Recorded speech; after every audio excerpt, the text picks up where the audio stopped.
আউযু বিল্লাহি মিনাশ শাইতানির রাজিম বিসমিল্লাহির রহমানির রহিম আলহামদুলিল্লাহ আসসালাতু ওয়াসসালামু আলা রাসূলিল্লাহ ওয়া আলা সাহবিহি ওয়া আলা আহলিহি ওয়া মান ওয়ালা রব্বানা জিদনা ইলমা রব্বি ইয়াসসির ওয়া লা তুআসসির ওয়া তাম্মিম আলাইনা বিল খাইর রব্বি ইশরাহ লি সাদরি ওয়া ইয়াসসির লি আমরি ওয়াহলুল উকদাতাম মিন লিসানি ইয়াফকাহু কওলি رب ارحمهما كما ربياني صغيرا اللهم إنا نسألك علما نافعا ورزقا طيبا وعملا متقبلا اللهم إني أعوذ بك من علم لا ينفع ومن قلب لا يخشى ومن نفس لا تشبع ومن دعاء لا يستجاب له اللهم علمنا ما ينفعنا وانفعنا بما علمتنا وزدنا علما يا رب العالمين আসসালামু আলাইকুম ওরহমতুল্লাহি ওয়া বারাকাতুহু।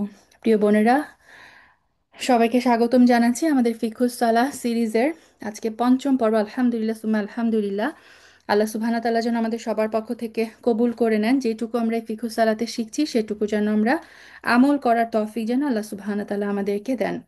আজকে আমাদের মেইন টপিক হচ্ছে মুসাফির অবস্থায় কিভাবে আমরা সালাত কসর করতে পারি এবং কিভাবে আমরা সালাত জমা করতে পারি। তারপর আমরা ইনশাল্লাহ দেখব যে আমরা যখন জামাতে সালাত আদায় করি, জামাতে সালাত আদায় করার বিধানটা কি, এবং সর্বশেষে হচ্ছে জানাজার সালাত কিভাবে আদায় করতে হয় সেটা ইনশাল্লাহ আমরা সংক্ষেপে শিখব বিইজনিল্লাহ। আচ্ছা, কসরের সালাতে যাওয়ার আগে আমি সালাতের সময় নিয়ে একটু বলে নিই যে রাসূল সাল্লাল্লাহু আলাইহি সাল্লামের সময় কিন্তু আমাদের মতো ঘড়ি ছিল না, বা আমরা এখন অ্যাপে খুব সুন্দরভাবে সলাতের ওয়াক্ত দেখতে পাই। রাসূল সাল্লাল্লাহু আলাইহি সাল্লামের সময় কিন্তু এইগুলো ছিল না।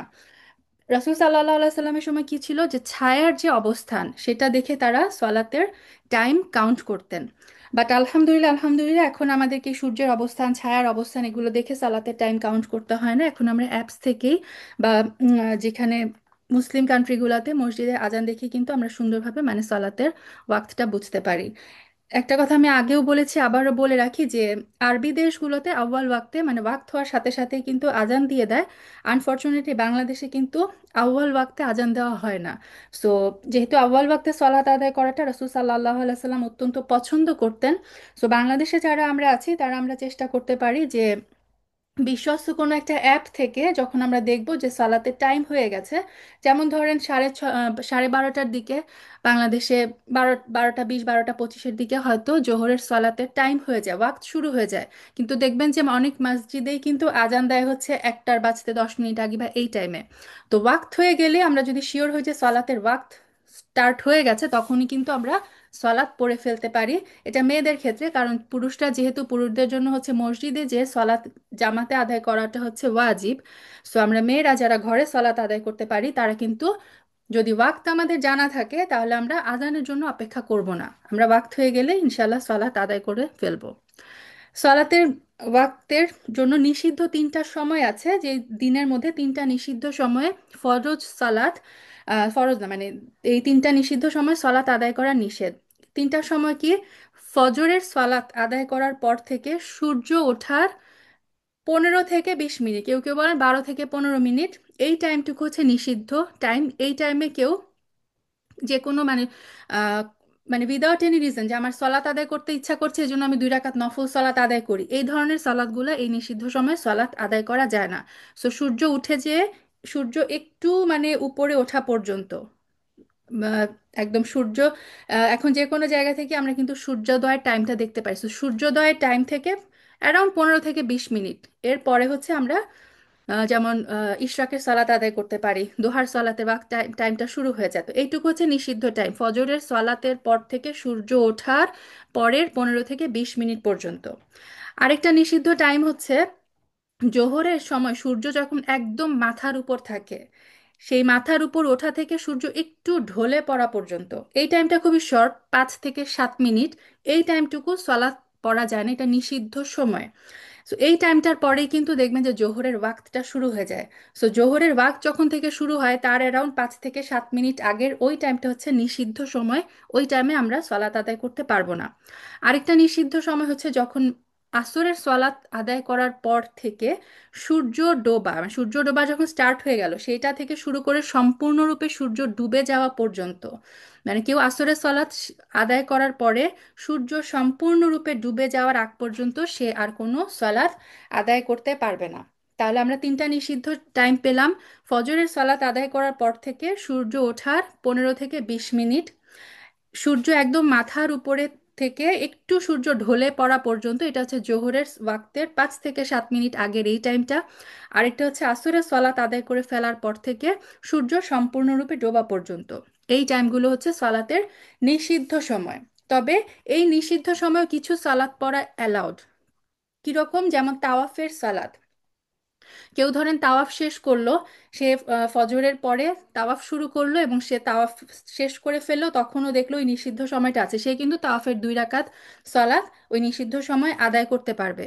কেউ মসজিদে ঢুকলো তখন, কেউ মাগরিবের জন্য মানে তখন মসজিদে ঢুকলো, তখন সে তাহিয়াতুল মসজিদ, কেউ অজু করে বের হলো, তাহিয়াতুল অজু, ইশতেখারার সালাত, তারপরে সালাতুল জানাজা, এই টাইপ, এই মানে কোনো কারণের সালাত, কথা হচ্ছে কোনো কারণ ঘটিত যদি কোনো সালাত থাকে তখন কিন্তু এই নিষিদ্ধ সময়গুলোতেও সেই সালাত আদায় করা হয়। যেমন জানাজার সালাত আমরা দেখি যে মক্কা মদিনায় গেলে সালাতের পরে কিন্তু আসরের প্রতি ওয়াক্তের পরে সেখানে জানাজার সালাত হয়। তো ওইখানে কিন্তু দেখা হয় না যেটা নিষিদ্ধ ওয়াক্ত, আসরের সালাতের পরে কিন্তু ওই আহ যে যদিও এটা নিষিদ্ধ জানাজা সালাত কিন্তু পড়া হয়।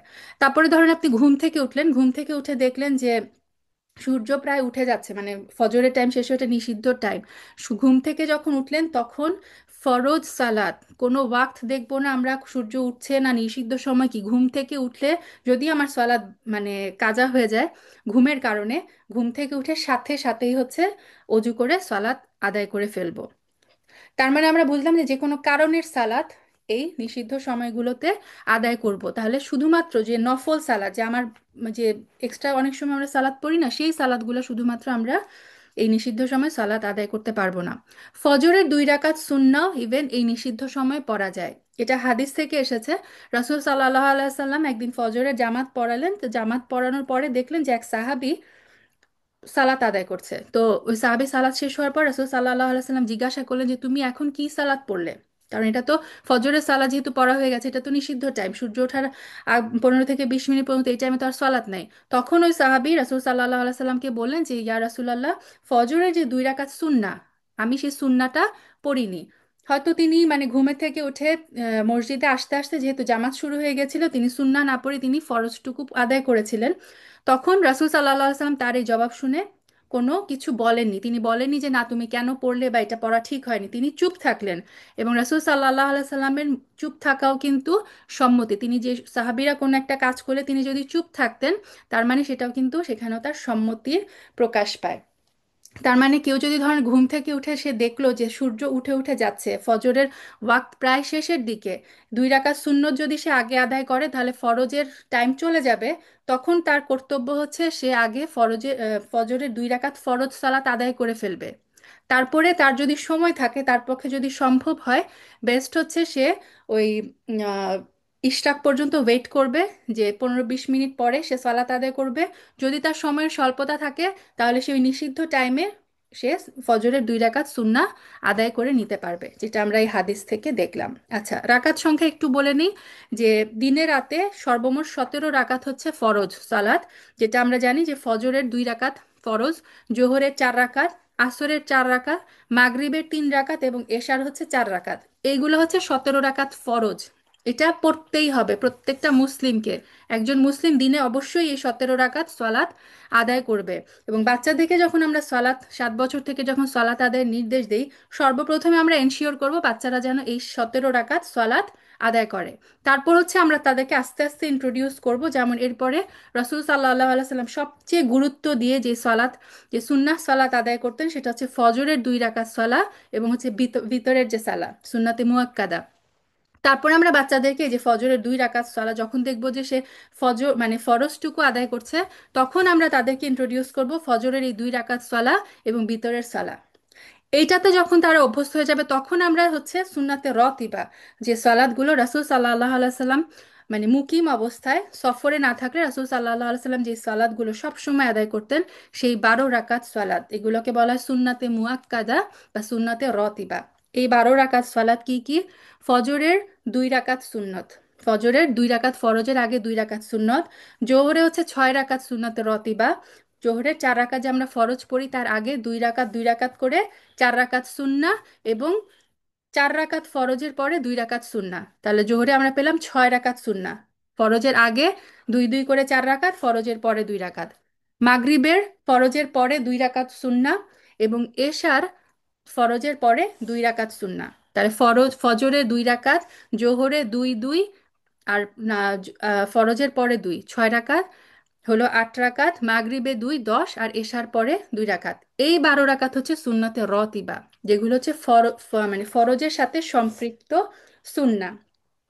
রাসূল সাল্লাল্লাহু আলাইহি সাল্লাম যখন সফর অবস্থায় থাকতেন, তখন তিনি এই রতিবা সালাতগুলো পড়তেন না। তিনি কোন সালাত পড়তেন? রতিবার মধ্যে শুধুমাত্র ফজরের 2 রাকাত সুন্না এবং বিতরের নামাজটা পড়তেন। বাকি যে 10 রাকাত রতিবা, এটা রাসূল সাল্লাল্লাহু আলাইহি সাল্লাম সফর অবস্থায় পড়তেন না। সো আমরাও সফরে থাকলে এই রতিবা সালাতগুলা পড়বো না। তবে রাসূল সাল্লাল্লাহু আলাইহি সাল্লাম সফরে সবসময় বেতেরের নামাজ পড়তেন, দোহার নামাজ পড়তেন, তাহাজ্জুদের সালাত আদায় করতেন। তো আমরাও এই সুন্নাতগুলো ইনশাল্লাহ আদায় করার চেষ্টা করব, ইনশাল্লাহ বিইজনিল্লাহ। আচ্ছা। এখন চলে আসি আমাদের আজকের যে মেইন আলোচনা, যে কসরের কসরের সালাত, সফরের সালাত। আচ্ছা, হাদিস থেকে, কোনো সহি হাদিস থেকে কিন্তু রাসূল সাল্লাল্লাহু আলাইহি সাল্লাম সফরের জন্য নির্দিষ্ট কোনো সময় বা নির্দিষ্ট মানে কত ডিস্টেন্স, যে এত মাইল গেলে বা এত কিলোমিটার গেলে তোমরা সফর হিসেবে সেটা গণ্য হবে, বা তুমি এত দিন থাকলে সেটা সফর হিসেবে গণ্য হবে, এটা রাসূল সাল্লাল্লাহু আলাইহি সাল্লাম আমাদেরকে নির্দিষ্ট করে বলে যাননি। ওলামারা কি করেছেন, রাসূল সাল্লাল্লাহু আলাইহি সাল্লামের যে হাদিসগুলো, তিনি তার যে সফরগুলো ছিল, সেই সফরগুলো বিবেচনা করে তারা বিভিন্ন ওলামা বিভিন্ন মতবাদ দিয়েছেন। যেমন কোন কোন ওলামা বলেছেন যে 4 দিন। কেউ যদি 4 দিনের বেশি থাকে, তাহলে সে আর মানে মুসাফির হিসেবে গণ্য হবে না, সে হচ্ছে মুকিম হয়ে যাবে, এবং সে প্রথম দিন থেকেই মানে পুরা নামাজ আদায় করবে। কেউ কেউ বলেছেন 19 দিন, কেউ কেউ বলেছেন 15 দিন। এই যে বিভিন্ন মতবাদগুলো রাসূল সাল্লাল্লাহু আলাইহি সাল্লামের বিভিন্ন সফর থেকে কিন্তু আসে। যেমন 19 দিনের মতবাদটা এসেছে রাসূল সাল্লাল্লাহু আলাইহি সাল্লাম যখন মক্কা বিজয়ের সফরে ছিলেন, মদিনা থেকে তিনি যখন মক্কা বিজয় গিয়েছিলেন, তখন সেই সফরটা ছিল 19 দিনের। এবং ওই 19 দিনই কিন্তু রাসূল সাল্লাল্লাহু আলাইহি সাল্লাম কসরের নামাজ পড়েছেন। শর্টেনিং দা কসর মানে হচ্ছে নামাজকে শর্টেনিং করে, নামাজকে সংক্ষিপ্ত করে পড়ার যে বিধান, এটাই হচ্ছে কসর। তো আমরা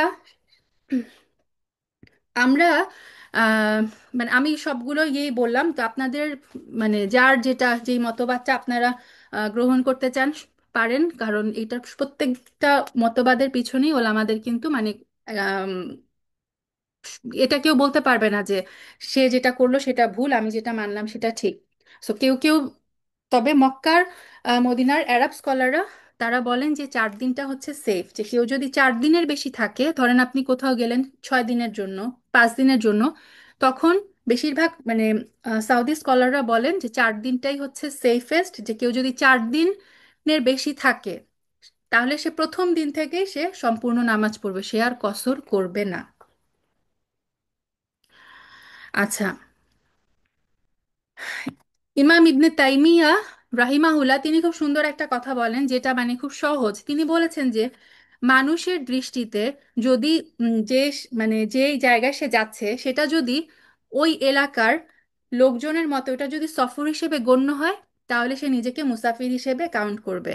ফর এক্সাম্পল, মক্কা থেকে মানে জেদ্দা থেকে কেউ যদি মক্কায় ট্রাভেল করে সৌদি আরবে, তারা কিন্তু জেদ্দা থেকে মক্কায় যাওয়াটাকে সফর হিসেবে ধরে না। সো জেদ্দা থেকে কেউ যখন মক্কা ট্রাভেল করে, তখন সে সম্পূর্ণ নামাজ পড়ে।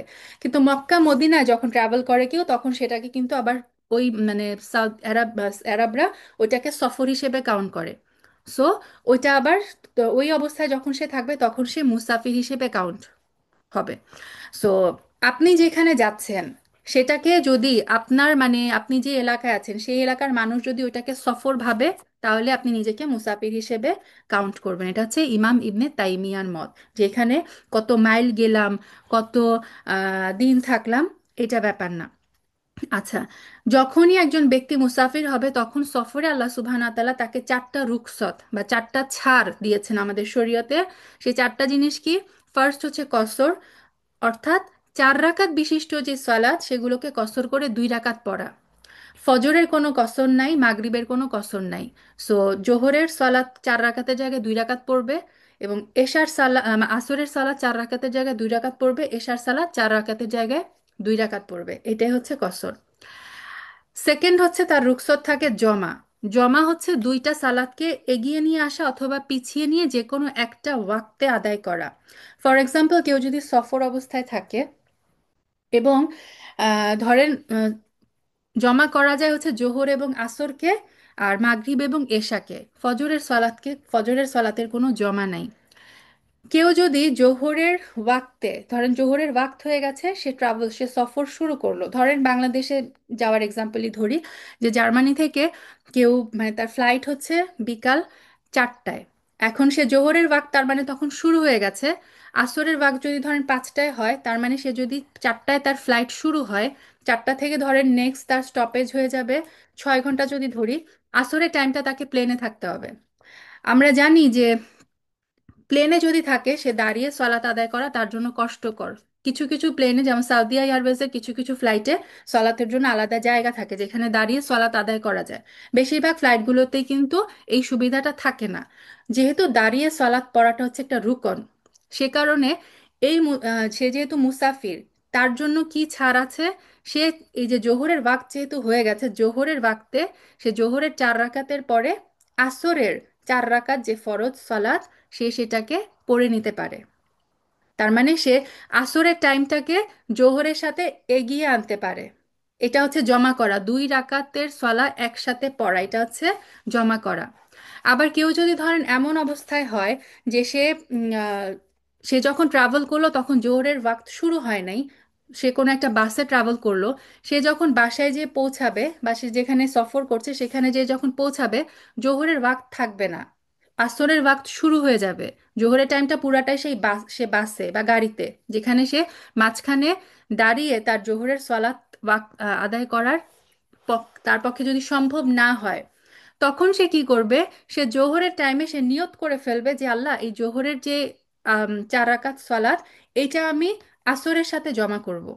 জোহরের টাইমে এই নিয়তটা সে করে ফেলবে যে জোহরের সলাতে আমি আসরের সাথে জমা করব।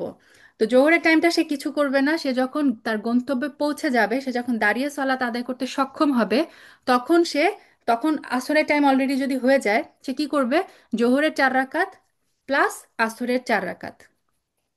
আহ এটা হচ্ছে যদি যদি সে মানে সফরের ডিস্টেন্সে না যায়। আর যদি সে সফরের হালতে থাকে, তাহলে সে কি করবে? যে 2 রাকাত 2 রাকাত কসর, মানে সে যদি কসর করার জন্য যোগ্য হয়, তাহলে সে 2 রাকাত 2 রাকাত, মানে জোহরের যে 2 রাকাত এবং আসরের 2 রাকাত সালাত সে আদায় করবে।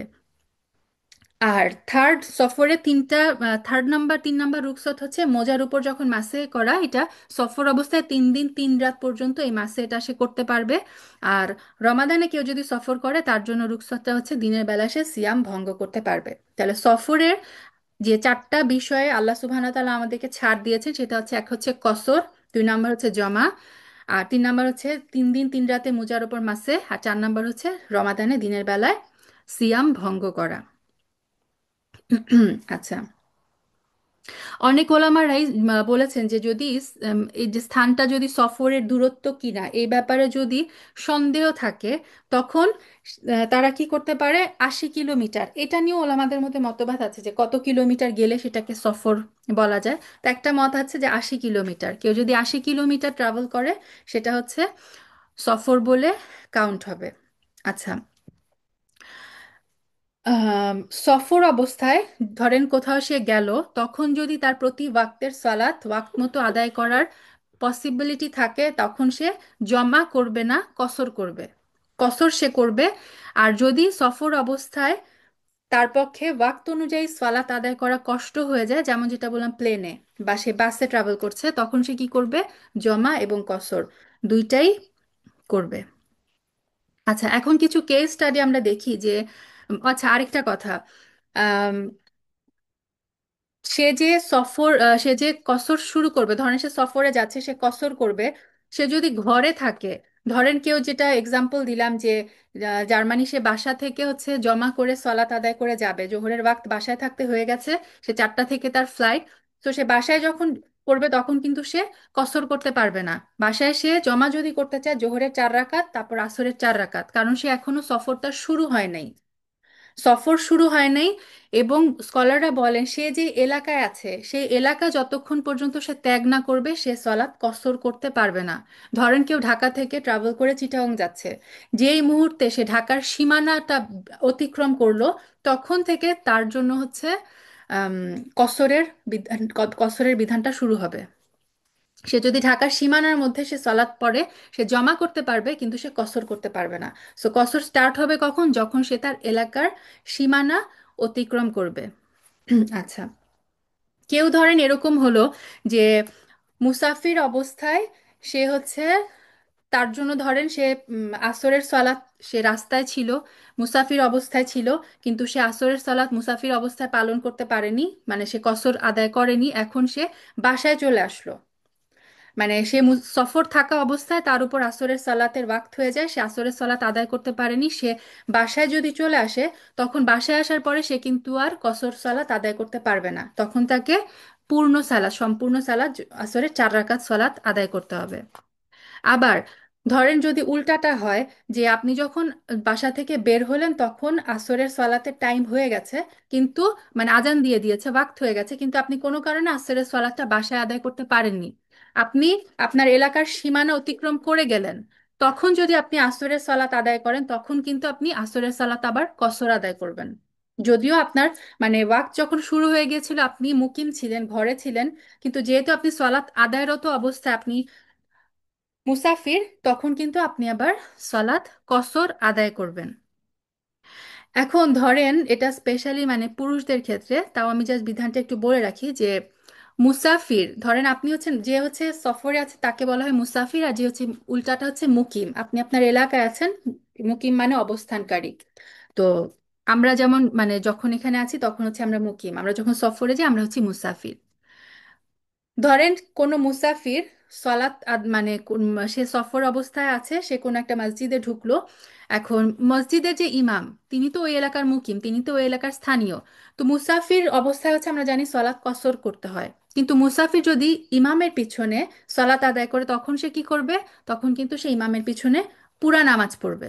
কারণ রাসূল সাল্লাল্লাহু আলাইহি সাল্লাম বলেছেন যে ইমাম নির্ধারণ করা হয়েছে তাকে অনুকরণ করার জন্য, সুতরাং তোমরা তার সাথে ভিন্নমত করো না। তার মানে ইমাম যদি পুরা নামাজ আদায় করে, যেমন ফর এক্সাম্পল আমরা যখন ওমরা করতে যাই, হজে যাই, তখন মসজিদুল হারামে বা মসজিদে নববীতে কিন্তু ইমাম পুরা নামাজ পড়েন, কিন্তু এখানে কিন্তু বেশিরভাগই কি, আমরা যখন ওমরা করতে যাই তখন আমরা কিন্তু মুসাফির। তো আমরা যখন ইমামের পিছনে সালাত আদায় করছি আমরা কিন্তু তখন কসর করব না, আমরা ইমামের পিছনে পুরা নামাজ পড়ব। আমরা যদি হোটেলে সালাত আদায় করি তখন আমরা আবার কসর করব, তখন আমরা আবার পুরা নামাজ পড়ব না। এখন যদি উল্টা হয় যে কোনো মুসাফির, এখন ধরেন কোনো একটা মসজিদে এরকম হলো যে এক ব্যক্তি মুসাফির অবস্থায় আছে এবং সে ইমামতি করলো কোনো কারণে, আর পিছনে যে নামাজ পড়ছে সে হচ্ছে ধরেন মুকিম, সে হচ্ছে এলাকার স্থানীয়, মানে মুকিম যখন মুসাফিরের পিছনে সলাত আদায় করবে তখন কি করবে, তখন ইমাম যেহেতু মুসাফির সে কারণে ইমাম কি করবে, ইমাম তার জন্য হয়তো 2 রাকাত সলাত আদায় করছে। এখন আপনি ধরেন ইমাম সে ধরেন নিজে নিজে সালাত আদায় করছে, আপনি পিছনে ঢুকলেন মসজিদে, আপনি দেখলেন তার পিছনে দাঁড়িয়ে আপনি জামাত করে সালাত আদায় দাঁড়িয়ে গেলেন। আপনি যেহেতু মুকিম, ইমাম যদি মুসাফির হয়, ইমাম 2 রাকাত পড়ে যদি উঠে যায় সালাম ফিরিয়ে ফেলে, আপনি 2 রাকাত পড়ে সালাম ফিরাবেন না, কারণ আপনি মুকিম, আপনাকে কি করতে হবে, ইমামের সাথে ওই 2 রাকাত পড়ে সালাম না ফিরিয়ে বাকি 2 রাকাত নিজে নিজে আদায় করতে হবে। ঠিক আছে, আপনি যেহেতু মুকিম আপনাকে কিন্তু 4 রাকাত সালাতি আদায় করতে হবে। তো তার মানে এখানে ইসলামী যে শরীয়ত সেটা হচ্ছে যে মুক্তাদি, মুক্তাদি মানে ইমামের পিছনে যে দাঁড়িয়ে সলাত আদায় করে সে সর্বাবস্থায় ইমামের সাথে পূর্ণ সলাত আদায় করবে। তার মানে ইমাম যদি মুকিম হয় আর মুক্তাদি মুকিম হয়, যেটা আইডিয়াল কেস, যে ইমামও স্থানীয়, যে পিছনে সলাত আদায় করছে সেও স্থানীয়, তাহলে তো ইমামই কি করবে, মুক্তাদি পুরা সালাত আদায় করবে ইমামের সাথে। ইমাম যদি মুকিম হয় আর মুক্তাদি পিছনে যে সালাত আদায় করছে সে যদি মুসাফির হয়, তখনও মুসাফির কি করবে, ইমামের সাথে কসর না করে সম্পূর্ণ সলাত আদায় করবে। আর যেটা ইমাম মুসাফির হয় আর মুক্তাদি পিছনে যে নামাজ পড়ছে সে যদি স্থানীয় হয়, সে কি করবে, ইমাম সালাম ফিরিয়ে ফেললে সে সালাম না ফিরিয়ে সে বাকি 2 রাকাত সালাত নিজে নিজে একা আদায় করে নিতে পারবে। আরেকটা ওলামার আরেকটা কেস বলেন যে ইমামও মুসাফির মুক্তাদিও মুসাফির, তখন কি করতে পারে? তারা উভয়ে চাইলে কসর করতে পারে। আচ্ছা, এখানে আরেকটা কথা বলে রাখি, জামাতে সালাতের, যদিও এটা যে ধরেন কেউ মসজিদে প্রবেশ করে দেখলো যে এশার সালাতের ওয়াক্ত হয়ে গেছে, ইমাম ইমাম সাহেব এশার সালাত আদায় করছেন, অথচ মসজিদে যে প্রবেশ করলো সে মাগরিব পড়েনি, তার হচ্ছে মাগরিবের সালাত সে পড়েনি, সে সফর অবস্থায় আছে, সে মাগরিব পড়েনি, সে ভেবেছে যে সে মাগরিবকে এশার সাথে সে জমা করবে, এবং সে একটা মসজিদ দেখে মসজিদে ঢুকে পড়লো, দেখলো যে এশার ওয়াক্ত হয়ে গেছে এবং ইমাম ইমাম সাহেব এশা পড়াচ্ছেন। তো ইমাম তো এশা পড়াচ্ছেন কিন্তু সে তো মাগরিব পড়েনি। সে কি করবে? সালাত হচ্ছে এই যে তারতিব অনুযায়ী, সিরিয়াল অনুযায়ী আদায় করতে হয়। যখন আপনার মাগরিব সালাত আদায় করা হয় নাই, তখন অবশ্যই আপনাকে আগে মাগরিব আদায় করতে হবে, তারপরে এশার সালাত আদায় করতে হবে। তাহলে এই ক্ষেত্রে সে কি করবে? ইমাম এশার সালাতের নিয়ত করবে, কিন্তু মুক্তাদি যে পিছনে দাঁড়াচ্ছে সে কিন্তু নিয়ত করবে মাগরিবের। তার মানে ইমাম এবং মুক্তাদির সালাতের দুই নিয়ত থাকতে পারে। ইমাম পড়াচ্ছে এশা, আপনি যখন মাগরিব বাকি আপনি নিয়ত করবেন যে আপনি এশার সালাত আদায় করছেন। তো ইমাম তো 4 রাকাত পড়াবে। So আপনি কি করবেন? যখন 3 রাকাত হয়ে যাবে, আপনার তো সলাৎ 3 রাকাত, যখন 3 রাকাতের পরে ইমাম যখন চতুর্থ রাকাতের জন্য দাঁড়াবে, আপনি দাঁড়াবেন না, কারণ আপনার মাগরিব 3 রাকাত করতে হবে। আপনি কি করবেন? বসে থাকবেন। ইমাম চতুর্থ রাকাতের জন্য দাঁড়াবে, মুক্তাদি তখন বসেই থাকবে এবং মুক্তাদি বসে তাশাহুদ পড়ে নিবে। মানে আপনি যেভাবে সালাত শুরু শেষ করেন, কিন্তু সালাম ফিরাবে না। সালামের জন্য কি করতে হবে? ইমামের জন্য অপেক্ষা করতে হবে। আপনি ওই বসে তখন তাশাহুদ পড়লেন, আত্তাহিয়াতু দরুদ সবকিছু পড়ে ফেললেন, ইমামের জন্য অপেক্ষা করবেন। ইমাম যখন তার সালাত শেষ করে চতুর্থ রাকাত পড়ে এসে সালাম ফিরাবে, তারপরে হচ্ছে আপনি সালাম ফিরাবেন। ঠিক আছে? আরেকটা যেমন শাইখুল ইসলাম ইবনে তাইমিয়া তিনি বলেছেন যে মুক্তাদি যদি এক্ষেত্রে ইমামের পূর্বে সালাম ফিরিয়ে ফেলে, তাহলে সেটাও তার জন্য বৈধ হবে।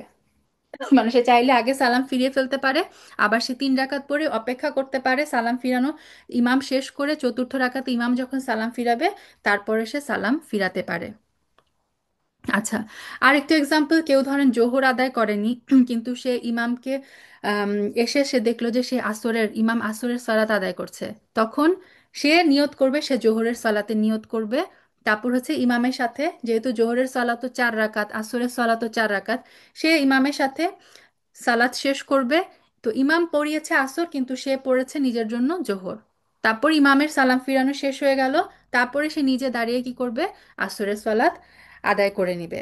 তার মানে আমরা যখন কেউ যদি মসজিদে প্রবেশ করে, ইমামকে সে যে অবস্থায় পাবে সে কিন্তু ইমামের সাথে তার সালাত আদায় করতে হবে, এবং নিয়ত তার ভিন্ন হতে পারে। আচ্ছা, অনেক সময় এটা আমাদের হয় যে আমরা মুসাফির অবস্থায় আছি, কিন্তু আম, ধরেন কেউ আহ, জোহরের সময় আমরা মুসাফির অবস্থায় আছি, তো আমরা কসর পড়বো, আমরা 2 রাকাত পড়বো। কিন্তু ওই যে অভ্যাসবশত কেউ যদি তৃতীয় রাকাতের জন্য দাঁড়িয়ে যায়, থার্ড রাকাতে সে অভ্যাসবশত দাঁড়িয়ে গেল, তখন তার মনে হলো যে ও আমি তো এখন মুসাফির, আমি তো এখন কসর পড়বো, তখন সে কি করবে? তখন তার কর্তব্য হচ্ছে সে বসে যাবে। কারণ সফর অবস্থায় তাকে, সে হচ্ছে তার জন্য আল্লাহ সুবহানাহু ওয়া তাআলা রুখসাত দিয়েছেন যে 2 রাকাত কসর মানে পড়তে হবে। এই কারণে সে কি করবে? থার্ড রাকাত কন্টিনিউ না করে বসে যাবে, এবং আহ, বসে তখন সে সালাম ফিরিয়ে ফেলবে। এবং যেহেতু ওই যে রাকাতের জন্য সে উঠে গিয়েছিল, আমরা গত সপ্তাহে আলোচনা করেছিলাম নামাজের মধ্যে এক্সট্রা কিছু করে ফেললে নামাজ শেষ করার পরে সালাম ফিরানোর পরে 2টা সাহু সেজদা দিতে হবে। ঠিক আছে? আচ্ছা, আবার অনেক সময় যদি হয় যে আপনি মুসাফির অবস্থায় আছেন, কিন্তু আপনি যখন নিয়ত করলেন তখন আপনি ভুলে নিয়ত করে ফেললেন যে আপনি 4 রাকাত সলাত আদায় করবেন। তো সালাত শুরু করার পরে আপনার মনে হলো যে ও আমি তো মুসাফির, তখন সে কি করবে? সে নিয়ত চেঞ্জ করে সে 4 রাকাত না, সে 2 রাকাত আদায় করে আম, 2 রাকাত আদায় করে ফেলবে। স্কলাররা বলেন যদিও সে সালাতের শুরু থেকে কসরের নিয়ত করেনি, কিন্তু সে যখনই তার মনে পড়বে সে তার নিয়ত চেঞ্জ করে কসরের নিয়ত করে সে 2 রাকাত আদায় করে ফেলবে। এক্ষেত্রে স্কলাররা বলেন যে আয়েশা রাদিয়াল্লাহু তাআলা আনহা একটা হাদিস বর্ণনা করেছেন। তিনি বলেন, সালাতে প্রথমে ভ্রমণ এবং অবস্থানকালীন অর্থাৎ সর্বাবস্থায় 2 রাকাত 2 রাকাত করে ফরজ হয়েছিল। মানে আল্লাহ সুবহানাহু ওয়া তাআলা যখন রাসূল সাল্লাল্লাহু আলাইহি সাল্লামের উপর যখন সলাৎ ফরজ করেছিলেন, প্রথমে কিন্তু সলাৎ ফরজ ছিল 2 রাকাত করে। তারপরে হচ্ছে সফরের সালাদকে তার অবস্থায় রেখে দেওয়া হয়, অবস্থানকালীন সময়ে সালাদ বৃদ্ধি করা হয়। মানে কোনো কোনো সালাদ যেমন জোহরের সালাদকে 2 রাকাতের জায়গায় 4 রাকাত করে দেওয়া হয়, আসরের সালাদকে 2 রাকাতের জায়গায় 4 রাকাত করা হয়, এশার সালাদকে 2 রাকাতের জায়গায় 4 রাকাত করা হয়। সো সফর অবস্থায় আমরা সবসময় চেষ্টা করব কসরের সালাত আদায় করার, এবং এটা করলেই কিন্তু সোয়াব হচ্ছে বেশি, কারণ এটাই হচ্ছে রাসূল সাল্লাল্লাহু আলাইহি সাল্লামের সুন্নাহ।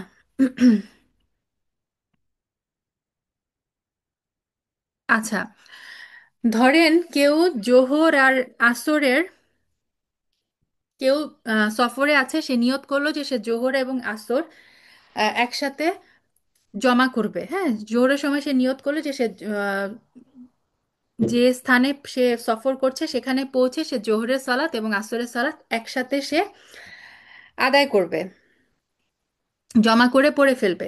আহ না, আচ্ছা, জমা করে সে পড়ে নিল, সে ধরেন জোহরের সময় সে জোহর আর আসরের সালাত পড়ে ফেললো। তারপরে যখন সে তার শহরে পৌঁছে গেল, সে পৌঁছে দেখলো যে আসরের সলাতের ওয়াক্ত তখনও আছে, তখন কি আসরের সলাত তাকে আবার আদায় করতে হবে? না, আদায় করতে হবে না, কারণ সে জোহরের ওয়াক্তেই জোহর এবং আসরের সলাত আদায় করে ফেলেছে। সো তার মানে সে সালাতের যেই মানে আসরের সলাতের দায়িত্ব থেকে সে নিজেকে মুক্ত করে ফেলেছে। এটা শাইখুল ইসলাম ইবনে তাইমিয়ার মত।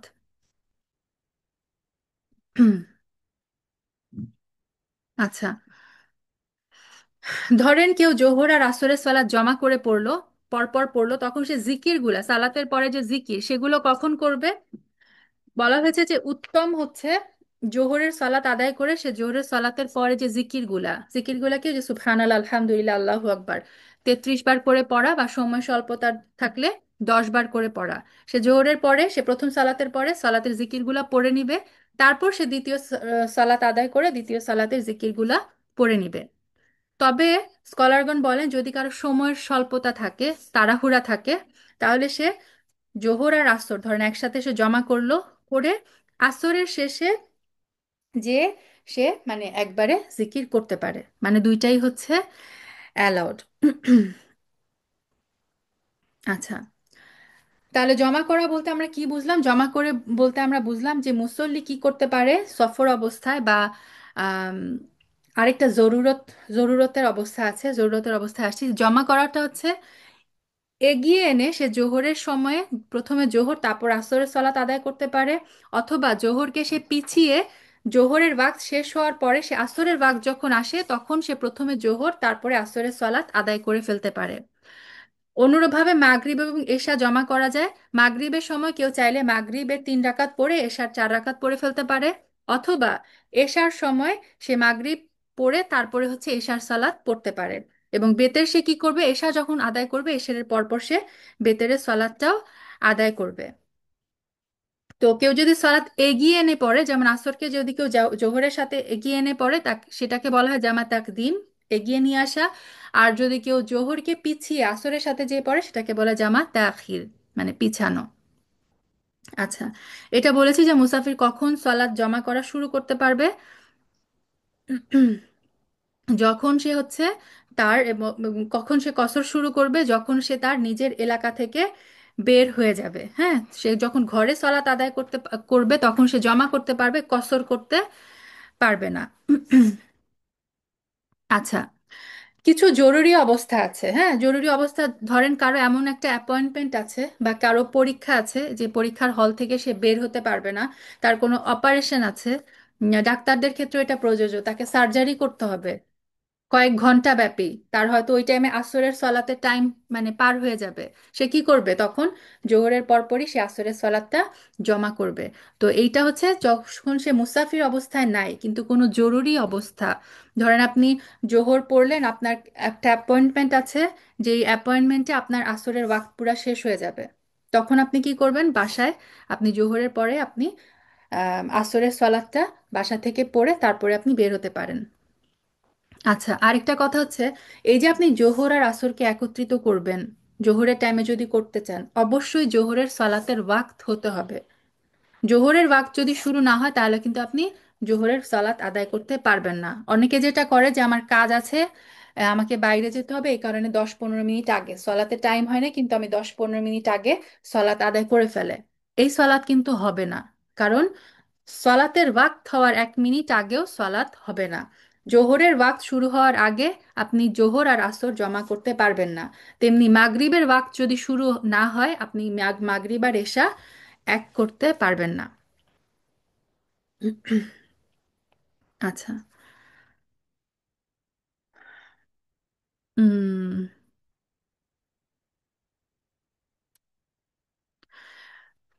আরেকটা জাস্ট এক্সাম্পল দেই, ধরেন কেউ জোহরের পরে রওনা দিল। ধরেন সে ঢাকা থেকে সফর করছে, সে যে জায়গায় তার ডিস্টেন্স সেটা হচ্ছে, সে পৌঁছাবে হচ্ছে ধরেন রাত 8টার সময়। হ্যাঁ, তখন সে কি করবে? সে জোহর আর রাস্তায় তার আসর চলে যাবে, মাগরিব চলে যাবে, সে পৌঁছাবে হচ্ছে এশার টাইমে। তখন সে কি করবে? জোহরের টাইমে যদি জোহরের ওয়াক্ত তার ঘর থেকে শুরু হয়ে যায়, তখন সে জোহর আর আসর জমা করে নিবে। তারপর সে মাগরিবের সময় সে নিয়ত করে ফেলবে যে আমি যেহেতু এশার ওয়াক্তে বাসায় পৌঁছাবো, সো আমি মাগরিবটাকে জমা করব এশার সাথে। সে যখন বাসায় পৌঁছাবে, সে অজু করে প্রথমে মাগরিব পড়বে, তারপরে হচ্ছে সে এশার সালাত আদায় করবে। তো আমাদের হচ্ছে মানে প্ল্যানিংটা করতে হবে। আমরা ট্রাভেলে যাই, যেই কোনো ট্রাভেলেই যাই, আমাদেরকে মাথায় প্ল্যানিং রাখতে হবে যে আমি কোন ওয়াক্তটুকু রাস্তায় থাকবো, সফর অবস্থায় থাকবো, এবং কোন ওয়াক্তের সলাত আমি কখন জমা করতে পারবো। এখন ধরেন ফজরের সালাত, যেমন বললাম যে ফজরের সালাত জমা করা যায় না। এখন আপনি প্লেনের মধ্যে এমন একটা টাইমে আছেন যেই টাইমে হচ্ছে আপনার ওয়াক্তের মানে ফজরের ওয়াক্ত হয়ে যাবে, আপনি ওই টাইমে প্লেনে আছেন। তখন আপনাকে কি করতে হবে? প্রথমে চেষ্টা করতে হবে যে যে ফ্লাইট অ্যাটেন্ডেন্টরা থাকে, যে তাদেরকে জিজ্ঞাসা করতে হবে যে এখানে দাঁড়িয়ে সলাৎ পড়ার কোনো ব্যবস্থা আছে কিনা। যেটা বললাম, কোনো কোনো ফ্লাইটে কিন্তু সাউদি এয়ারওয়েজে যেমন সুন্দর করে সলাতের একটা জায়গা থাকে, কেবলা, ওখানে একটা কম্পিউটার স্ক্রিন থাকে যেখানে কেবলা ডিরেকশনে দেওয়া যায়। ওই রকম যদি ব্যবস্থা থাকে, আপনাকে কি করতে হবে? ওইখানে যায় যে দাঁড়িয়ে সলাত আদায় করতে হবে। যদি সেটা সম্ভব না হয়, যে ফ্লাইট অ্যাটেন্ডেন্ট যদি বলে যে না, এখানে দাঁড়িয়ে সলাত আদায় করার কোনো অবস্থা নাই, স্কলাররা বলেন অ্যাটলিস্ট যে প্রথমে দাঁড়িয়ে, যে মানে তাকবিরে তাহরিমে আল্লাহু আকবার, যে দাঁড়িয়ে সলাৎ শুরু করাটা, সেটা চেষ্টা করতে হবে দাঁড়িয়ে করার। তারপর আপনি বসে রুকু সেজদা করেন। যদি টার্বুলেন্সের কারণে বা কোনো কারণে সেটাও পসিবল না হয়, দেন হচ্ছে আপনি বসে সলাৎ আদায় করতে পারবেন। সেটা প্লেনে হোক, বা সেটা ধরেন আপনি এমন কোনো গাড়িতে আছেন যেটা কন্ট্রোল আপনার হাতে নাই, আপনি বললেই বাস ড্রাইভার আপনাকে থামাবে না। তখন সলাতের ওয়াক্ত যদি আমি দেখি যে সলাতের ওয়াক্ত শেষ হয়ে যাচ্ছে, তখন অবশ্যই আপনি যেই অবস্থায় আছেন সেই অবস্থায় আপনাকে বসে হলেও সলাত আদায় করে ফেলতে হবে। মানে কোনো অবস্থাতেই আমরা সলাতের ওয়াক্ত যাতে মানে ওয়াক্তের যাতে সীমানা আমরা অতিক্রম না করি। তবে যদি কেউ এরকম হয় যে আপনি প্রাইভেট কারে ঢাকা থেকে কোথাও ট্রাভেল করছেন, আপনার জোহরের এটা আমি বারবারই বলছি, কারণ অনেকেই আমরা এই ভুলটা করি, যে আমি গাড়িতে আছি, আমি ভাবি যে আমি গাড়ি সলাতের ওয়াক্ত হয়ে গেছে, আমি গাড়িতে বসে সলাতটা আদায় করে ফেলি। বোনেরা, দাঁড়িয়ে সলাত আদায় করা সালাতের রুকন। সো আপনি যদি, আপনার পক্ষে যদি পসিবল হয় যে আপনি কোথাও থেমে সলাত দাঁড়িয়ে আদায় করতে পারবেন, আপনি বসে সলাত আদায় করলে সেই সলাত হবে না। কারণ আল্লাহ সুবহানাহু ওয়া তাআলা জানেন যে আপনি সক্ষম দাঁড়াতে, কিন্তু আপনি একটু চেষ্টার অভাবে আপনি দাঁড়াচ্ছেন না, তখন কিন্তু ওই সলাত হবে না। সো আপনার যদি এরকম হয় যে আপনি জোহরের টাইমে আপনি গাড়িতে, ঢাকা শহরে এমন অবস্থা আমরা জানি যে আপনি মসজিদ নাই, মেয়েরা যেখানে সেখানে দাঁড়িয়ে সলাত আদায় করতে পারে না। ঢাকা ঢাকার কথা বলছি, বাংলাদেশের কথা বলছি। সেক্ষেত্রে কি হবে? আপনি দেখবেন যে আপনি যখন বাসায় পৌঁছাবেন, তখন যদি আসরের টাইম হয়ে যায়, আপনার পক্ষে কি জমা করা সম্ভব কি না? জমা করা সম্ভব হলে আপনি জমা করে সালাত পড়বেন, তাও দাঁড়িয়ে সালাত পড়বেন। আউয়াল ওয়াক্তে সলাত আদায় করতে গিয়ে সলাতে রুকন মিস করবেন না। আউয়াল ওয়াক্তে সলাত আদায় করাটা হচ্ছে মানে সুন্নাহ, আপনি অনেক রিওয়ার্ডেড হবেন, আল্লাহর অত্যন্ত পছন্দনীয় কাজ। রাসূল সাল্লাল্লাহু আলাইহি ওয়াসাল্লাম এক হাদিসে বলেছেন, আল্লাহর কাছে সর্বোত্তম কাজ আস-সালাতু লিওয়াক্তিহা, আউয়াল ওয়াক্তে সলাত আদায় করা। কিন্তু আউয়াল ওয়াক্তে সলাত আদায় করতে গিয়ে আপনি সালাতের রুকন যদি মিস করে ফেলেন সেটা কিন্তু হবে না। সলাতের রুকন যেটা দাঁড়িয়ে সলাত আদায় করা, সেটা কিন্তু সর্বাবস্থায় চেষ্টা করতে হবে আমরা যাতে সলাতের রুকনটা মানে দাঁড়িয়ে সলাৎ যেন আমরা আদায় করি। আচ্ছা।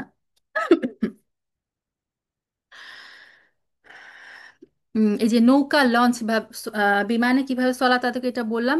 রসুল সাল্লাহ আলাইসাল্লামকে একবার জিজ্ঞাসা করা হয়েছিল যে পানির জাহাজে যখন থাকি আমরা তখন কিভাবে সলাত আদায় করব। তখন রাসুল সাল্লাহ আলাইসাল্লাম বলেছে, এটা ইবনে উমর রাদিয়াল্লাহু আনহুর হাদিস, রাসুল সাল্লাহ আলাইসাল্লাম বলেছিলেন যে তুমি দাঁড়িয়ে সলাত আদায় করো, তবে যদি ডুবে যাওয়ার ভয় করো তবে ভিন্ন কথা। মানে যতক্ষণ সম্ভব, যতক্ষণ পসিবল, দেখেন নৌকাতেও কয়েকদিন আগে একটা ছবি অনেক ভাইরাল হয়েছিল, বাংলাদেশেরই সম্ভবত কোনো একজন জেলের একটা ছবি, যেটা আম, মানে সাউদিতেও এটা প্রচার হয়েছিল, যে একজন ব্যক্তি লুঙ্গি পরা, সে নৌকা নৌকা পুরা মানে পুরা নৌকায়, আমরা জানি যে নৌকায় দাঁড়িয়ে কিভাবে সলাত আদায় করা সম্ভব, ওই ব্যক্তি নৌকায় সলাত আদায় করছিলেন। সুবহান আল্লাহ। সো এইটা হচ্ছে আল্লাহর তাকওয়া, আল্লাহর প্রতি তাকওয়া। রাসূল সাল্লাল্লাহু আলাইহি সাল্লাম, এটাই এই হাদিস থেকে আমরা দেখলাম, রাসূল সাল্লাল্লাহু আলাইহি সাল্লাম বললেন তুমি দাঁড়িয়ে সলাত আদায় করো যদি সম্ভব, যদি ডুবে যাওয়ার ভয় থাকে তবে ভিন্ন কথা, যদি রিস্ক থাকে বেশি দেন হচ্ছে তুমি বসে সলাত আদায় করো। আচ্ছা। আর প্লেনে যেটা বললাম আমরা দাঁড়িয়ে সালাত আদায় করার চেষ্টা করব, স্পেশালি সেটা যদি ফরজ সালাত হয়। কিন্তু যদি নফল সালাত হয়, যদি সুন্নাহ সালাত হয়, তাহলে হচ্ছে আরোহী যে অবস্থায় আছে সেই অবস্থায় সে আদায় করতে পারবে, রুকু সেজদা সে বসে ইশারায় আদায় করতে পারবে। কারণ এটা কোথা থেকে পাই, এটা হচ্ছে আমের ইবেন রাবিয়ার বর্ণিত একটা হাদিস, যে এটা সাহিহাইন অর্থাৎ বুখারী এবং মুসলিম দুই জায়গায় এসেছে যে রাসূল সাল্লাল্লাহু আলাইহি সাল্লামকে আমি তার বাহনের উপরে যেদিকেই বাহন ফিরছে সেদিকেই সালাত আদায় করতে দেখেছি। এবং বুখারীর হাদিসে এসেছে যে তিনি রুকু এবং সিজদা করার সময় তার মাথা দিয়ে ইঙ্গিত করেছেন, কিন্তু ফরজ সালাতের ক্ষেত্রে তিনি তা করতেন না। মানে ফরজ সালাতের ক্ষেত্রে রাসূল সাল্লাল্লাহু আলাইহি সাল্লাম নেমে দাঁড়িয়ে সালাত আদায় করতেন, কিন্তু সুন্নাহ সালাত রাসূল সাল্লাল্লাহু আলাইহি সাল্লাম মাঝে মাঝে মাঝে কি করতেন, তিনি ধরেন উটের পিঠে করে যাচ্ছেন, তিনি উটে বসা অবস্থায় ওই বাহনের উপরে বসেই কিন্তু তিনি সালাত আদায় করতেন।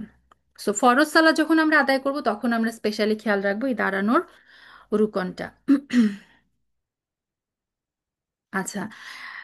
আরব কান্ট্রিগুলোতে এটা হয় যে বৃষ্টির জন্য যখন অনেক বেশি বৃষ্টি হয়, এটাও মানে হাদিস থেকে এসেছে যে বৃষ্টির জন্য মুকিম এবং মুসাফির তখন তারা কি করে, সর্বাবস্থায় জমা করার একটা বিধান আছে। যদি এত বেশি বৃষ্টি হয় যে মুসল্লিরা যে আবার পরবর্তী সালাতের জন্য, ধরেন জোহরের সময় নামাজ পড়ছে, এখন এত বেশি বৃষ্টি যে আসরের জন্য আবার মুসাল্লিদের মসজিদে আসাটা অনেক কষ্টকর হয়ে যাবে, তখন এই ক্ষেত্রেও কিন্তু এই বৃষ্টির কারণে সালাত জমা করার জায়েজ রয়েছে, এটাও বুখারীর হাদিসে এসেছে। আরেকটা যেটা বললাম, রোগ কিংবা ওজর কিংবা বিশেষ কোনো প্রয়োজন, ধরেন কেউ এমন অসুস্থ যে প্রতি ওয়াক্তে তাকে যে কেউ নিয়ে অজু করাবে, এটা তার জন্য অনেক কষ্টকর। হ্যাঁ। তারপরে যেটা অ্যাপয়েন্টমেন্ট বা এক্সাম, এমন কিছু যেটাকে আপনি মানে এড়াতে পারবেন না, সেই সমস্ত ক্ষেত্রেও, এই প্রয়োজনের ক্ষেত্রেও কিন্তু জমা করার বিধান আল্লাহ সুবহানাহু ওয়া তাআলা আমাদেরকে এই রুকসাতটা দিয়েছেন। আচ্ছা।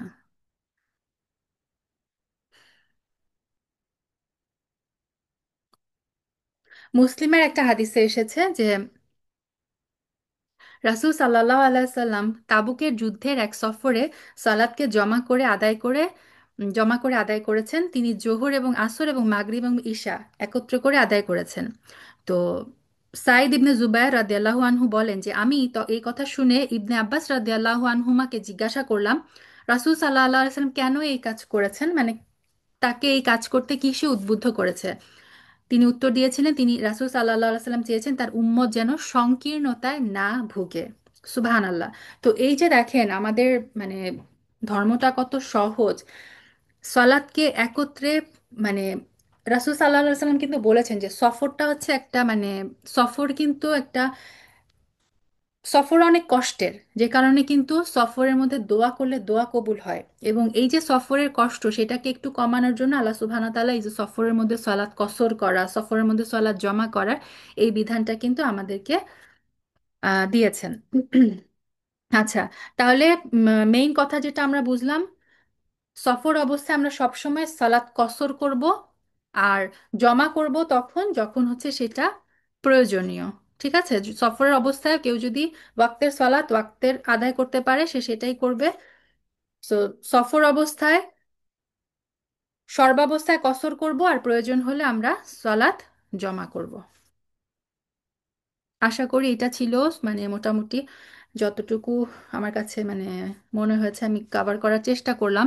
এখন আমরা চলে আসি উম, জামাতে সালাত আদায়। জামাতে সালাত আমরা কিভাবে আদায় করব? আচ্ছা, জামাতে সালাত আদায় করার ব্যাপারে হাদিস আমরা সবাই জানি, বুখারীর হাদিসে এসেছে রাসূল সাল্লাল্লাহু আলাইহি সাল্লাম বলেছেন যে জামাতে সালাত আদায় করলে একাকী সালাত আদায়ের তুলনায় 27 গুণ বেশি সওয়াব পাওয়া যায়। তবে এটা নর্মালি মানে পুরুষদের ক্ষেত্রে, মেয়েদের ক্ষেত্রে বলা হয়েছে ঘরের সালাতই হচ্ছে বেস্ট সালা।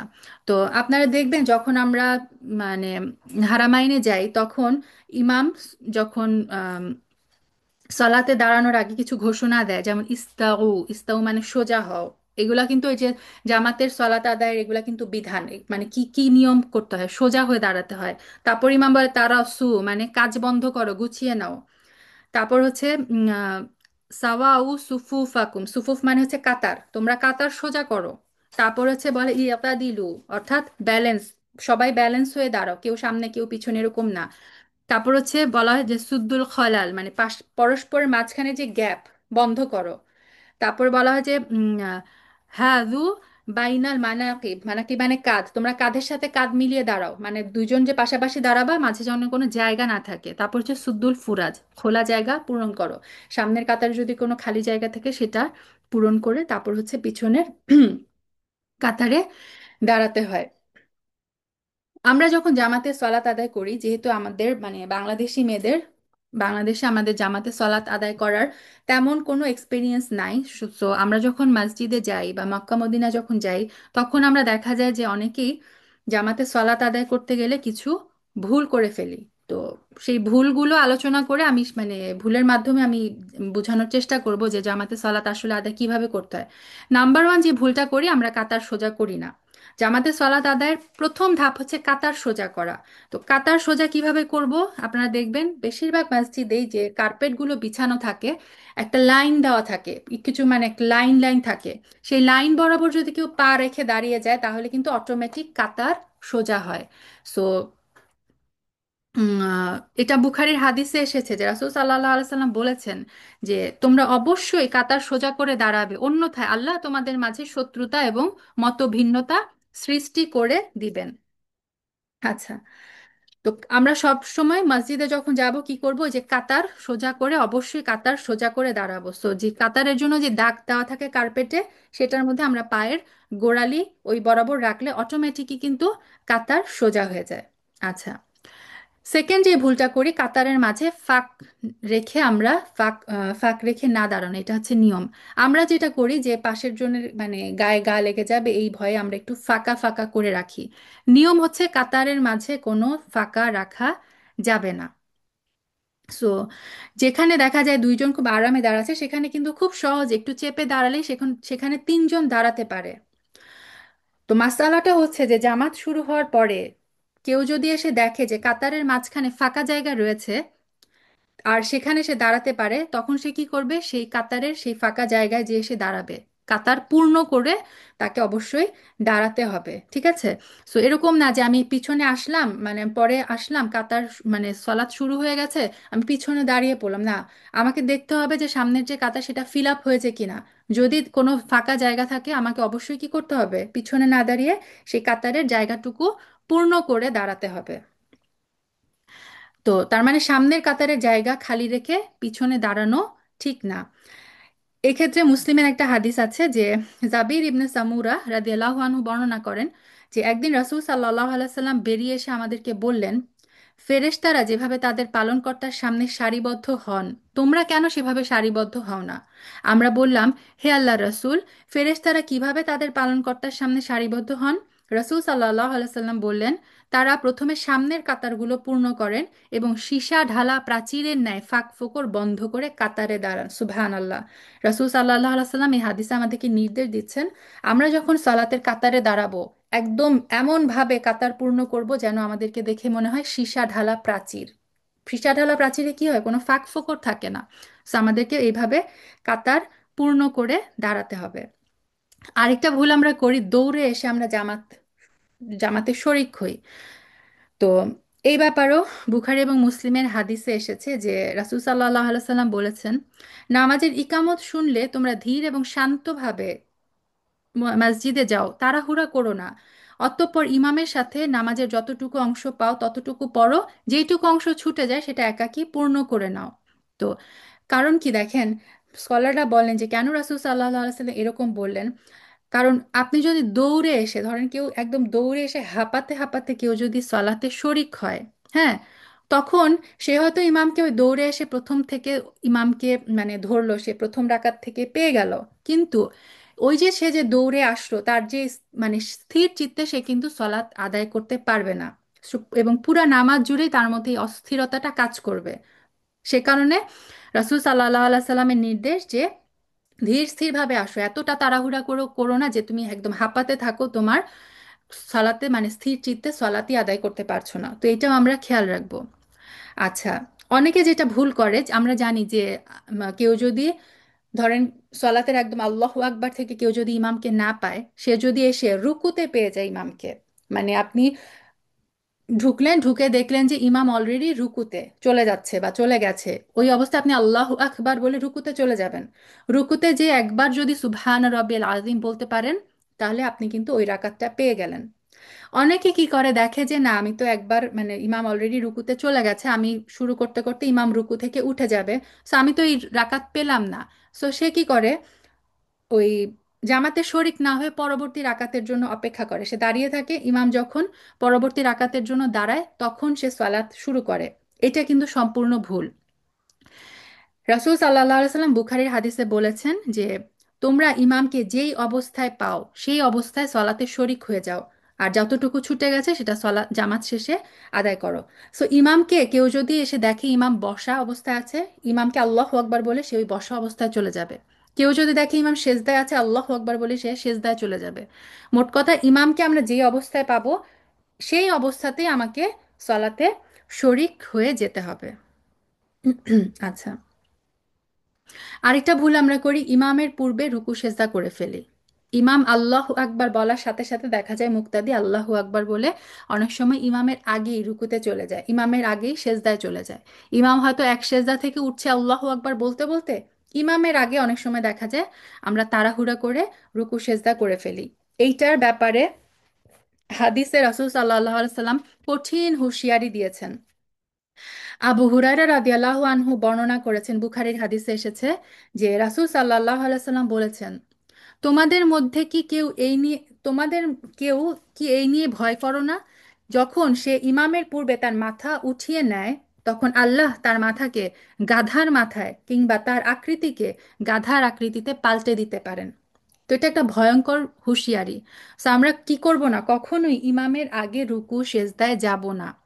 এটা আমরা কিভাবে বুঝবো, এটা খুব ইজি একটা সলিউশন হচ্ছে, ইমাম আমরা জানি যে প্রত্যেকটা পজিশন চেঞ্জের সময় আল্লাহু আকবার বলা হয়, তাই না?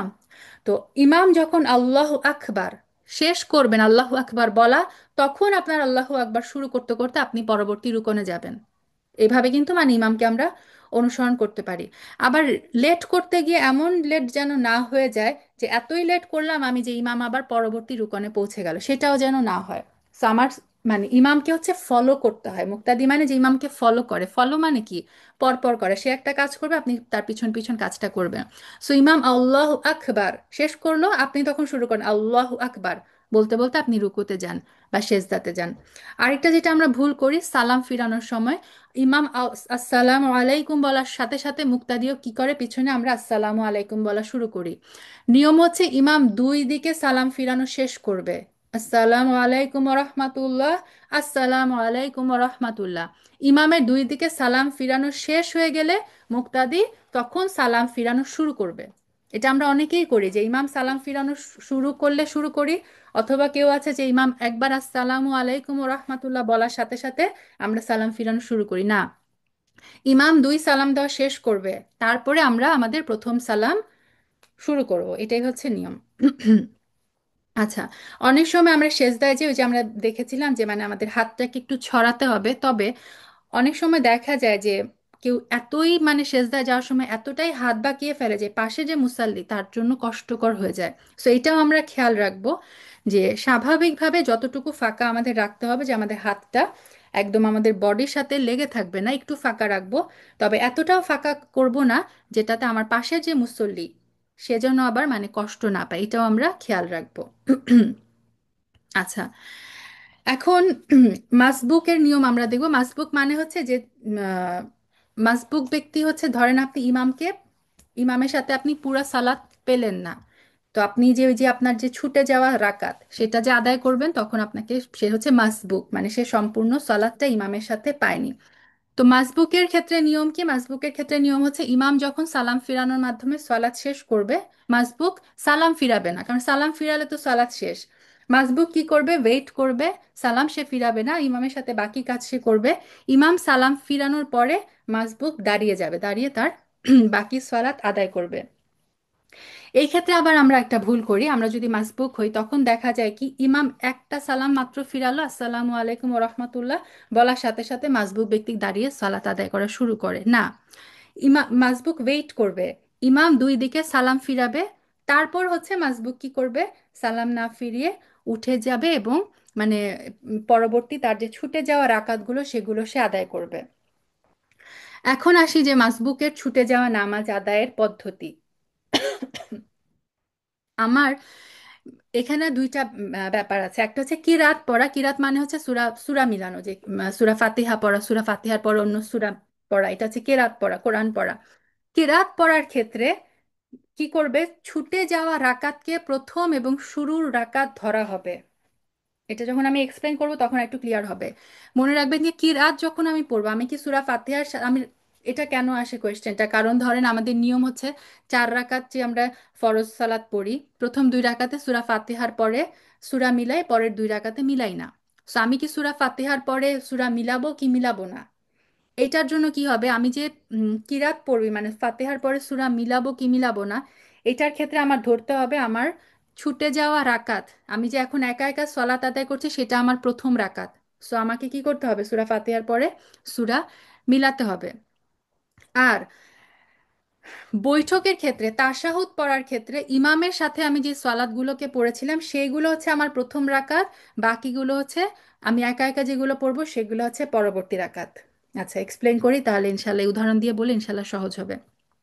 ধরেন কেউ 4 রাকাত, ধরেন কেউ জোহরের সালাত পড়তে ঢুকলো, সে ঢুকে দেখলো যে ইমাম অলরেডি 2 রাকাত পড়ে ফেলেছে, তার মানে কি তার 2 রাকাত সালাত ছুটে গেছে। তো ইমামের সাথে সে কি করলো?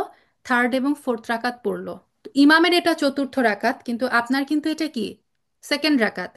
তো ইমাম যখন 4 রাকাতের পরে সালাম ফিরাবে, আপনি কি করবেন? সালাম ফিরাবেন না, সালাম না ফিরে আপনার 2 রাকাত হলো, ইমামের 4 রাকাত শেষ, আপনার কিন্তু 2 রাকাত হলো, কারণ 2 রাকাত আপনি অলরেডি মিস করেছেন।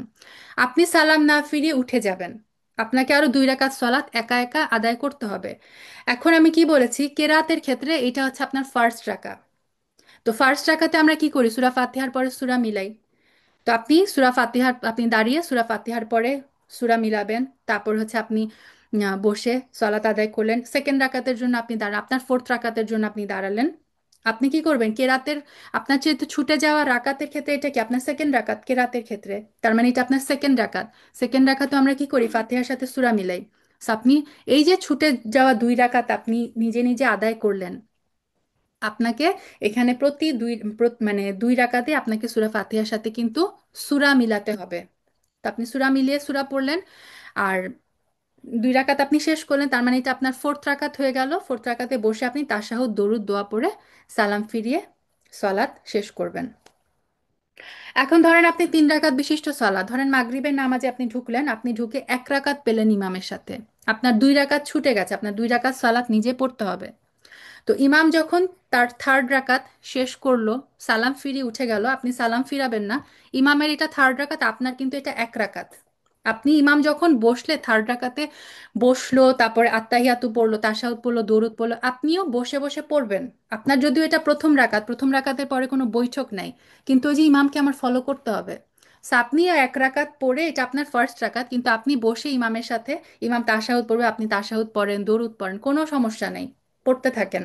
ইমাম যখন সালাম ফিরাবে আপনি সালাম না ফিরে উঠে দাঁড়াবেন, এটা আপনার সেকেন্ড রাকাত। ঠিক আছে, আপনার সেকেন্ড রাকাত, কিন্তু কিরাতের ক্ষেত্রে কি বলেছি, এটা আপনার ফার্স্ট রাকাত। সো আপনাকে কি করতে হবে, সূরা ফাতিহার সাথে সূরা মিলাতে হবে। আপনি ওই রাকাত পড়লেন, আপনার এটা কত নাম্বার রাকাত হলো, সেকেন্ড রাকাত। তাশাহুদ আর বৈঠকের ক্ষেত্রে এটা আপনার সেকেন্ড রাকাত। তখন আপনি আবার বসবেন, যেহেতু এটা আপনার সেকেন্ড রাকাত, আপনি আবার বসে তাশাহুদ পড়বেন। তাশাহুদ পড়ে আপনি দাঁড়িয়ে যাবেন। দাঁড়িয়ে যে এখন আপনার এটা থার্ড রাকাত, কিন্তু ওই যে কেরাতের হিসেবে, কি কেরাতের হিসেবে আপনি দুই রাকাত সলাৎ মিস করেছিলেন, তো কেরাতের হিসেবে এটা আপনার সেকেন্ড রাকাত। আপনাকে কিন্তু এই রাকাতেও সূরা ফাতিহার সাথে সূরা মিলাতে হবে। সূরা মিলিয়ে আপনি বসলেন, থার্ড রাকাত কমপ্লিট করে আবার সালাম ফিরালেন। তার মানে দেখেন, এখানে কিন্তু আপনি প্রত্যেক রাকাতের পরেই বসলেন তাশাহুদের জন্য। ঠিক আছে, কিন্তু এভাবেই হচ্ছে, মানে মাসবুকের সলাতের বিধানটাই হচ্ছে এটা। আচ্ছা, এখন ধরেন কেউ 4 রাকাত বিশিষ্ট সালাত, ধরেন জোহরের 4 রাকাত সালাতের মধ্যে কেউ আপনি এক রাকাত পেলেন, এক রাকাত পেলেন ইমামের পিছনে, তাহলে আপনাকে 3 রাকাত সালাত আদায় করতে হবে। তো ইমাম যখন সালাম ফিরালো, আপনি সালাম না ফিরিয়ে আপনি উঠে গেলেন। আপনার এটা কি, কেরাতের ক্ষেত্রে এটা আপনার ফার্স্ট রাকা, সো আপনি সূরা ফাতিহার সাথে সূরা মিলাবেন। তারপরে আপনি বসলেন, এটা আপনার বসার ক্ষেত্রে কি, এটা আপনার সেকেন্ড রাকাত। ইমামের ক্ষেত্রে সাথে আপনি 1 রাকাত পেয়েছিলেন, এটা আপনি 2 নাম্বার রাকাত পালন করলেন, আদায় করলেন। তো এখানে আপনি মানে ফার্স্ট রাকাতটা পড়ে তারপর কি করলেন, বসলেন, বসে তাশাহুদ পড়লেন, আবার দাঁড়িয়ে যান। দাঁড়িয়ে যেয়ে আপনার কেরাতের ক্ষেত্রে কি, এটা আপনার সেকেন্ড রাকাত। তো আপনি সূরা ফাতিহার সাথে আবার সূরা মিলাবেন। সূরা মিলিয়ে পড়ে শেষ রাকাতে, এভাবে আপনি শেষ রাকাতে, যেহেতু এটা আপনার থার্ড রাকাত, কেরাতের ক্ষেত্রে শেষ রাকাতে আপনি সূরা মিলাবেন না, শুধুমাত্র সূরা ফাতিহা পড়বেন। তারপরে হচ্ছে বসে, এটা আপনার মানে তাশাহুদের ক্ষেত্রে এটা আপনার ফোর্থ রাকাত, so আপনি বসে তাশাহুদ পড়ে দরুদ পড়ে তারপর হচ্ছে সালাম ফিরিয়ে সালাত শেষ করবেন। আচ্ছা, এটার যে লিখিত নোটটা, এটা আমি আগেও শেয়ার করেছিলাম, এটা আমি গ্রুপে আরেকবার শেয়ার করে দিব। সুন্দর করে লেখা আছে, তারপরে যদি মানে বুঝতে প্রবলেম হয় আমাকে নক দিবেন ইনশাআল্লাহ। আচ্ছা, তো এটা গেল যে মাসবুক, কেউ মাসবুক মানে কেউ যদি, তার যদি জামাতে মানে রাকাত ছুটে যায়, কিভাবে সেই বাকি রাকাতটা নিজে নিজে আদায় করবে। আচ্ছা, বাংলাদেশে আমাদের একটা কমন ট্র্যাডিশন আছে, আমরা মোনাজাতকে সলাতের পরে যে মানে ওই যে 2 হাত তুলে দোয়া করি, এটাকে আমরা নামাজের অংশ মনে করি। কিন্তু এইটা কিন্তু রাসূল সাল্লাহ সাল্লামের সুন্নত না। রাসূল সাল্লাহ সাল্লামের সুন্নত ছিল তিনি সালাম ফিরানোর পর আজকার করতেন, 2 হাত তুলে ওই মুখ মুছে দোয়া করতেন না। হ্যাঁ, সো সালাত শেষ হওয়ার পর দুই দিকে সালাম ফিরানোর পর আমরা যে আজকারগুলো আছে আমরা সেগুলো করব। তারপরে হচ্ছে আমি সুন্নত সালাতের জন্য দাঁড়াবো।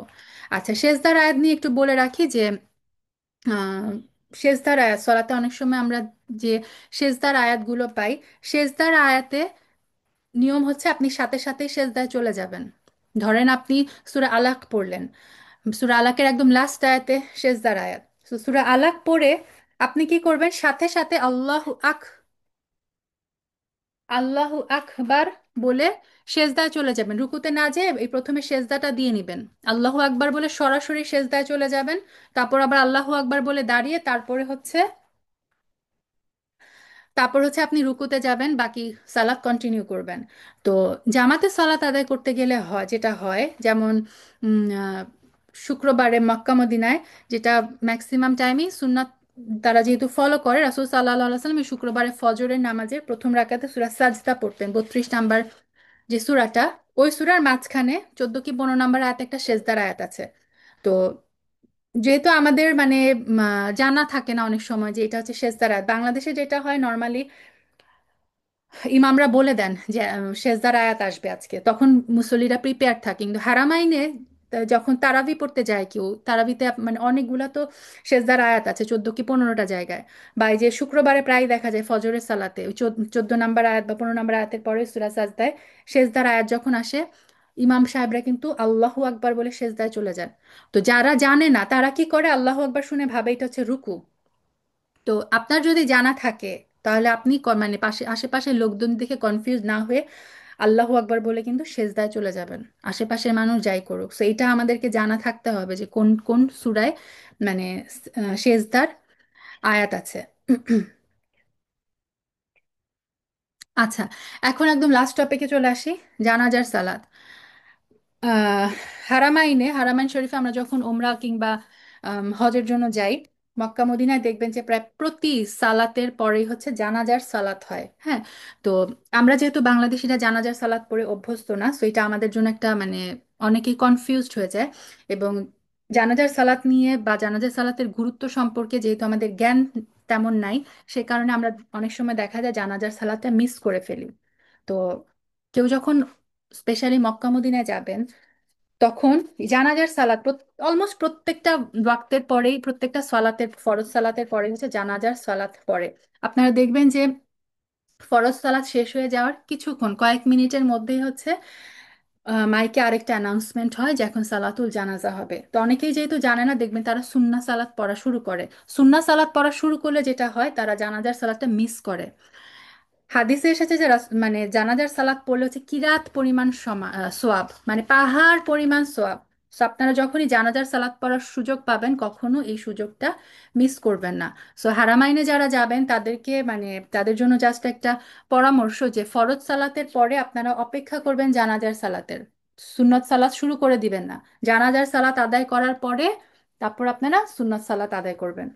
তো জানাজার সালাতে হচ্ছে 4টা তাকবীর হয়। জানাজার সালাতে কোনো রুকু নাই, কোনো সেজদা নাই, সম্পূর্ণ সালাতে দাঁড়িয়ে পড়তে হয়। আমি জাস্ট নিয়মটা বলে দিচ্ছি। ইমাম 4টা তাকবীর দেয়। প্রথম তাকবীর আল্লাহু আকবার বলে ওই হাত উঠিয়ে বুকের উপরে হাত বেঁধে শুধুমাত্র সূরা ফাতিহা, শুধুমাত্র সূরা ফাতিহা পড়তে হয়। সেকেন্ড তাকবীরে আল্লাহু আকবার বলে শুধুমাত্র দরুদ, দরুদে ইব্রাহিম, যেটা আল্লাহুম্মা সাল্লি আলা মুহাম্মাদি ওয়া আলা আলি মুহাম্মাদ কামা সাল্লাইতা আলা ইব্রাহিম, এই যে সম্পূর্ণ দরুদটা আমরা পড়ি তাশাহুদের পরে, এই দরুদটা পড়তে হয় দ্বিতীয় তাকবীরের পরে। তৃতীয় তাকবীর, থার্ড তাকবীরের পর আল্লাহু আকবার বলে আবার এই হাত বেঁধে তখন হচ্ছে মাইয়িতের জন্য দোয়া করতে হয়।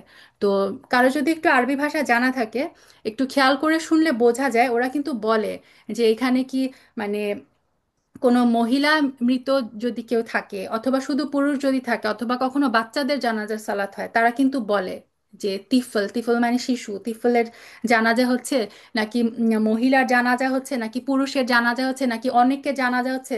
এগুলা কিন্তু মানে একটু অ্যানাউন্সমেন্টটা শুনলে যারা আরবি ভাষা জানে তারা বুঝতে পারে। এই কথাটা কেন বললাম, কারণ আপনারা হিস্টুল মুসলিমে দেখবেন যে পুরুষের ক্ষেত্রে দোয়ার মানে হু দিয়ে হয়, নারী যদি শুধুমাত্র একজন মাইয়িত থাকে তাহলে সেক্ষেত্রে হুর জায়গায় হা হয়। বাচ্চাদের জানাজার জন্য আলাদা একটা দোয়া আছে, খুব সুন্দর দোয়াগুলা, হিসনুল মুসলিম থেকে আপনারা দোয়াগুলো শিখে নেবেন। তো তো এই থার্ড তাকবীর যখন হয়, এরপরে হচ্ছে মৃত ব্যক্তির জন্য এবং সমস্ত মুসলিমের জন্য দোয়া করা হয়। দোয়াটা খুব সুন্দর, এটা আবু দাউদ, তিরমিজি, ইবনে মাজা এসেছে। দোয়াটা আল্লাহুম্মা গফিরলি হাইয়িনা ওয়া মাইয়িতিনা ওয়া শাহিদিনা ওয়া গায়বিনা ওয়া সগীরিনা ওয়া কাবীরিনা ওয়া যাকারিনা ওয়া উনসানা, আল্লাহুম্মা মান আহইয়াইতাহু মিন্না ফাআহইহি আলাল ইসলাম ওয়া মান তাওয়াফাইতাহু মিন্না ফাতাওয়াফাহু আলাল ঈমান, আল্লাহুম্মা লা তাহরিমনা আজরাহু ওয়ালা তুদিল্লানা। যে হে আল্লাহ, তুমি আমাদের জীবিত মৃত উপস্থিত অনুপস্থিত ছোট বড় নারী পুরুষ সবাইকে ক্ষমা করে দাও। হে আল্লাহ, আমাদের মাঝে যাদেরকে তুমি জীবিত রেখেছো তাদেরকে ইসলামের উপর জীবিত রাখো, আর যাদেরকে মৃত্যু দান করেছো তাদেরকে তুমি ইমানের সাথে মৃত্যু দান করো। হে আল্লাহ, আমাদেরকে তার সওয়াব থেকে বঞ্চিত করো না, তার মৃত্যুর পর আমাদেরকে পথভ্রষ্ট করো না। এরকম মানে কয়েকটা দোয়া আছে হিসনুল মুসলিমে। যদি কারো আরবি দোয়াগুলা থাকে, তার জানা থাকে, সেই দোয়াগুলা পড়বে, যেহেতু এটা রাসূল সাল্লাল্লাহু আলাইহি ওয়াসাল্লাম সুন্নাহ দোয়া। আর কেউ যদি আরবি ভাষায় দোয়াগুলো না পারে, সে বাংলা ভাষায় মাইয়িতের জন্য এবং সমস্ত মুসলিম উম্মার জন্য সে দোয়া করবে। এটা গেল থার্ড তাকবীর। আর ফোর্থ তাকবীর আল্লাহু আকবার বলে একটু মানে থেমে সালাম ফিরিয়ে জানাজার সালাত শেষ। কোন কোন ইমাম দেখবেন যে একদিকে শুধুমাত্র ডান দিকে সালাম ফিরায়, কোন কোন ইমাম দুই দিকে সালাম ফিরায়। তো ইমাম একদিকে ফিরালে আপনিও একদিকে ফিরাবেন, ইমাম দুই দিকে ফিরালে আপনিও দুই দিকে সালাত ফিরাবেন। আচ্ছা, কেউ যদি জানাজার সালাতে মাসবুক হয়, মানে জানাজার সালাত যদি কেউ মিস করে, ধরেন কেউ দেরিতে পৌঁছালো, তার দুইটা বা একটা তাকবীর ছুটে যায়, তখন সে কি করবে, ইমামের সাথে সে শরিক হবে এবং বাকিটা সে কাজা পড়ে নিবে, মানে বাকিটা সে কমপ্লিট করে নিবে। এবং ইমাম সালাম ফিরিয়ে দিলে এবং লাশ তোলা না মানে লাশটা যদি তুলে না নিয়ে যায়, লাশ তোলার আগ পর্যন্ত হচ্ছে মানে জানাজার সলাতটা আদায় করা যায়। কেউ যদি দেখে যে না, সে দেরিতে আসলো এবং লাশ ততক্ষণে তুলেও ফেলা হয়েছে, তখন আর সে জানাজার সালাত আদায় করবে না। কিন্তু লাশ যদি তখনও থাকে, তখন সে ইমামের সাথে যতটুকু পেলো পড়লো, আর বাকিটুকু সে নিজে আদায় করে নেবে।